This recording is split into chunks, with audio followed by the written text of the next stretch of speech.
कधीही कोणाला कमी समजू नये. एका गावामध्ये खूप चांगले पंडित राहत होते.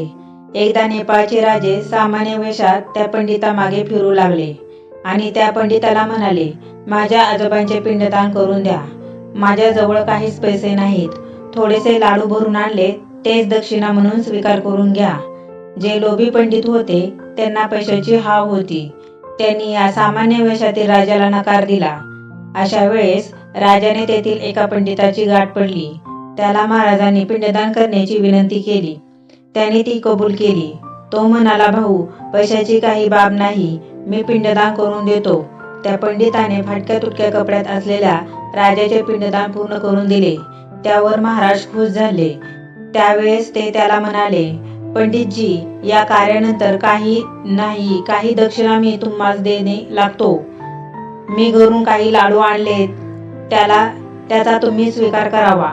मात्र या लाडूचे गाठोडे तुम्ही घरी जाऊन सोडावे.